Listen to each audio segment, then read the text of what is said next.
Hello, brothers and sisters. Welcome to Yay!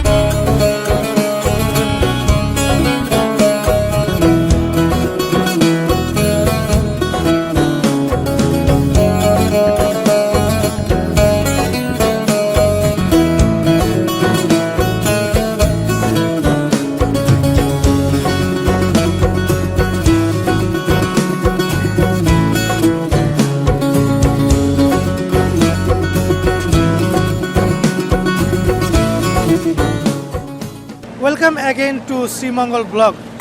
আজকের এই একদিনের ট্যুরে আমরা ঘুরে দেখব শ্রীমঙ্গলের বিভিন্ন এরিয়া। আমরা ফেসবুক থেকে পেয়েছি জিসান ভাইকে। জিসান ভাইয়ের সাথে আজকে আমরা সারাদিন আছি এবং জিসান ভাই আমাদেরকে বিভিন্ন জায়গায় ঘুরে দেখাবে। আপনারা যদি শ্রীমঙ্গলে আসার আগে একটি জিপ কনফার্ম করতে চান দেন আমি জিসান ভাইয়ের নাম্বার এই স্ক্রিনে দিয়ে দিব, আপনারা কন্ট্যাক্ট করতে পারেন। I think it's better because এখানে এসে জিপ কন্ট্যাক্ট করা ইজ রিয়েলি টাফ, আমি যেটা বিভিন্ন সোর্স থেকে জেনেছি। বাই দ্য ওয়ে, আমার এই ফুটেজটা আপনি ভিডিও শুরুতে দেখলে এটা কিন্তু ট্যুরের মাঝখানে রেকর্ড করা। আমি সারাদিন ট্যুরে কী করেছি সেটা এখন থেকে সিকোয়েন্স ওয়াইজ আমি প্লে করব। So let's see what happen today. প্রথমেই জিপ নিয়ে চলে যাই বর্তমানের বিখ্যাত রিজিক রেস্টুরেন্টে সকালের নাস্তা করার জন্য। আমরা অর্ডার করেছিলাম akhni biryani. So this is the akhni of Rizik restaurant. আমরা মাত্র আসছি, এখন খুব সকাল আইসা দেখলাম যে রেস্টুরেন্টে এখনও খাবার রেডি হয় নাই, খুব আর্লি চলে আসছি। বেসিক্যালি আখনিটা হচ্ছে একটা তেহারি আর কি। না মাত্র 90 টাকা হিসেবে খুবই ভালো রেট। নাস্তা শেষ করেই আমাদের ঘোরাঘুরি শুরু হয়ে যায়। আর সারাদিন আমরা ঘুরবো। মোট 6টা স্পট আমরা সারাদিন বেশ সময় নিয়ে কভার করেছি। আর সর্বপ্রথম স্পট ছিল লাল পাহাড়। এই শ্রীমঙ্গলের সকালে হালকা কুয়াশায় আমরা আসছি লাল পাহাড়ে এবং বিষয়টা খুবই মজার লাগছে বিকজ এখানে কেউ নাই।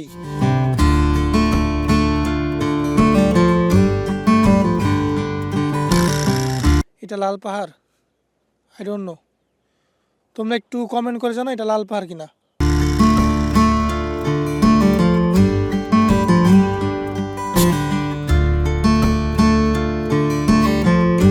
অ্যাকচুয়ালি আমরা এখানে দেখা ট্রাই করতেছি এটা আসলে লাল পাহাড় কিনা।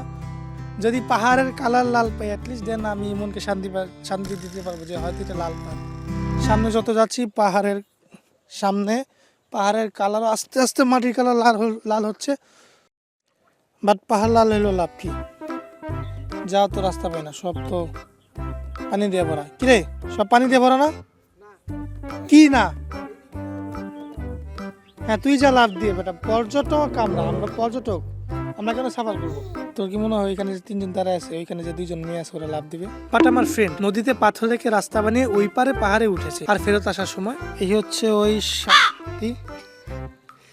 যে পাথর পাড়াইয়া এটার উপরে গেছিল, এখন আবার ও দেখে যে পাথর টাইপে গেছে তো নতুন জায়গা থেকে পাথর আইনা আবার এখানে পাথর প্লেস করে আবার আসতেছে। চলো ভাই। লাল পাহাড়ে মোটামুটি ভালো সময় কাটিয়ে আমরা বাতাস খেতে খেতে চলে যাই আমাদের পরবর্তী গন্তব্য লাউয়াছড়া জাতীয় উদ্যানের দিকে। এখানে জনপ্রতি টিকিট মূল্য 100 টাকা আর 15% ভ্যাট যোগ হয়ে 115 টাকা করে পড়ে। ভিতরে বিভিন্ন দুর্লভ গাছ, রেল লাইন আর ওই রেল লাইনে 2টা মুভির সিন শুট হয়েছিল। এগুলোই হচ্ছে এই জায়গার প্রধান আকর্ষণ। এই সোজা রাস্তা দিয়ে হেঁটে গেলেই সামনে পাবেন একটা মসজিদ, এরপর রেল লাইন, এর পাশে বসার জায়গা আছে একটা।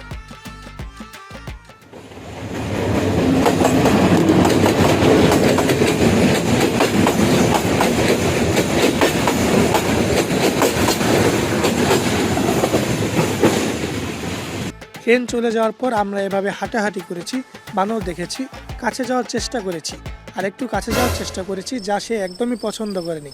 এটা পিঁপড়ার বিশাল বড় একটা ঘর। এগুলো রেল লাইনের সামনের রাস্তা দিয়ে এগুলো দেখা যায়। একটা সুন্দরী গাছ যা অনেক বেশি চিকন। বিভিন্ন টুরিস্ট স্পট এক্সপ্লোর করার চেয়ে জিপে করে চা বাগানের মাঝখান দিয়ে ছুটে চলা কোনো অংশে কম স্যাটিসফাইং নয়। তবে ক্যামেলিয়া লেক হলো আমাদের দেখা one of the best place on the day.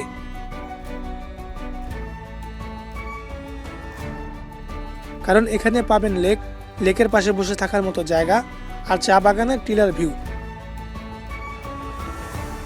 এই হচ্ছে আমার পিছনে ক্যামেলিয়া লেক।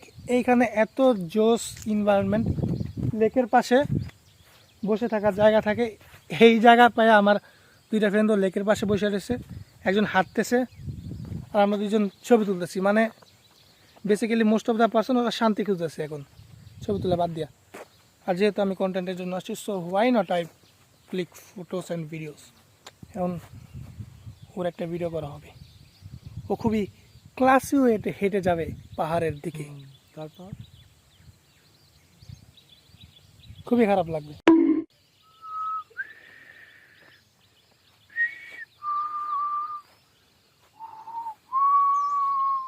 একটু সামনে এগিয়ে গেলেই দেখতে পাই কিছু ছাগল, বিলে পদ্ম, আর সামনে টিলার সুন্দর একটা ভিউ।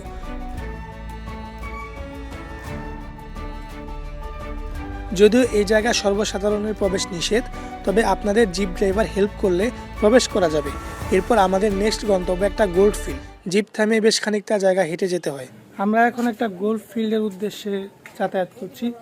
এটার জন্য আমাদেরকে রাস্তায় গাড়ি থামিয়ে একটা এরকম মাটির রাস্তা দিয়ে হেঁটে যাইতে হবে। আই ডোন্ট নো কতক্ষণ হাঁটতে হবে, সে অনেকক্ষণ ধরে হাঁটতেছি। আই ডোন্ট নো গোল্ড ফিল্ডের নাম কি। পুরো ট্যুরে আমার মনে হয় না এই ছেলেটা ট্যুর এনজয় করছে, বাট পুরো ভিডিও করছে, পুরো ট্যুর ভিডিও। একটা 5 মিনিট রিলের জন্য পুরো ট্যুর জাস্ট ভিডিওই করে গেছে। I struggle for you guys. I feel bad for him, but I feel good for his audience, that how much effort that he put.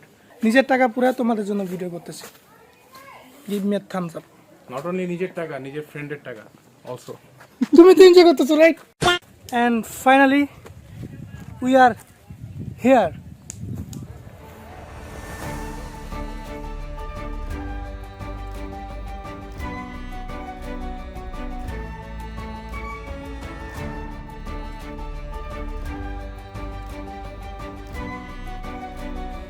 I don't know এই gold ফিল্ডের নাম কি, যদি জানতে পারি লিখে দিব।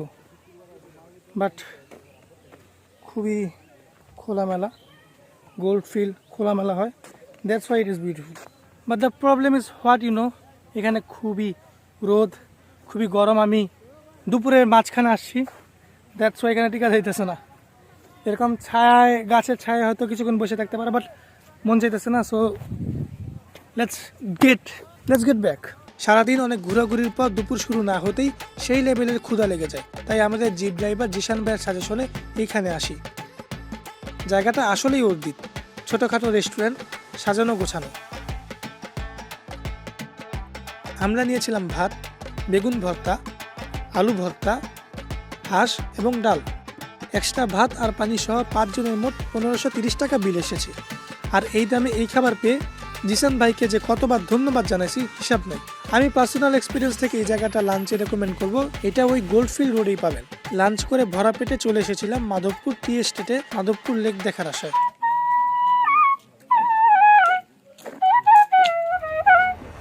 প্রধান আকর্ষণ এই মাধবপুর লেক, তবে উপরে টিলা আছে যেখানে অবশ্যই উঠবেন, উপর থেকে লেক দেখা যায়। এতক্ষণ যে জায়গায় ঘুরছি কোনো একটা জায়গাও মানুষ এত বেশি পাইনি, বাট এবার মাধবপুরে আইসা, মাধবপুর টি স্টেট, এখানে মাধবপুর লেক দেখতে আসছি। অ্যান্ড এত মানুষ ভাই, আসলে মনে হচ্ছে এখন আমি টুরিস্ট স্পটে আছি। অ্যান্ড এখানে প্রচুর রোদ, বিকালের মানে 3টার দিকে বাজে এখন প্রায়। এখন আর মজা লাগতেছে না, এখন প্যারা লাগতেছে। আসো আমরা উপরে যাই, উপরে ছায়া আছে। উপরে লেক দেখার চেয়ে বেশি মজা টিলার উপরে উঠে। আস্তে আস্তে সবচেয়ে উপরে উঠবেন আর ভিউগুলো দেখতে থাকবেন। টিলার সবচেয়ে উপরে একটা আনারসের দোকান পাই, সেখান থেকে 50 টাকা দিয়ে একটা আনারস কিনে। আর পাশে একজন চা পাতার ভর্তা বিক্রি করছিল, শুনে একটু ইন্টারেস্টিং মনে হয়েছে। এটা বেসিক্যালি চানাচুর মাখা, তবে সাথে চা পাতা কেটে মাখিয়ে দেওয়া হয়েছে। সবশেষে চলে যায় দিনের last but not the least, the final boss, Noorjahan চা বাগানে। জাস্ট বাগানের অ্যারেঞ্জমেন্টটা দেখেন, এরকম উঁচু উঁচু চা বাগান, মাঝখান থেকে শান্তি মনে হেঁটে যেতে পারবেন। উপর থেকে বাগানটা বেশ মায়াবী লাগে। আমি একটু বেশি পাগল হয়ে গিয়েছি, তাই দৌড়াচ্ছিলাম। এটা হচ্ছে আমাদের মেবি আজকে লাস্ট স্পট ভিজিট করার জন্য। সূর্য অস্ত যাচ্ছে। The sunset from Sreemangal captured by me. Camera quality বেশি ভালো না, but still I have captured this. সব মিলে আমাদের একদিনের শ্রীমঙ্গল ট্যুর আমার কাছে অসাধারণ লেগেছে। জিপ নেওয়ার ট্রাই অবশ্যই করবেন, কারণ এটা আপনার ফিলকে ডাবল করে দিবে। সবচেয়ে বেস্ট লেগেছে ক্যামেলিয়া লেক, এরপর নূরজাহান চা বাগান। শ্রীমঙ্গলে একদিনেই ট্যুর দেওয়া সম্ভব এবং তা খুব ভালো করেই সম্ভব। বাই দ্য ওয়ে, আপনি শ্রীমঙ্গলে যাচ্ছেন কবে?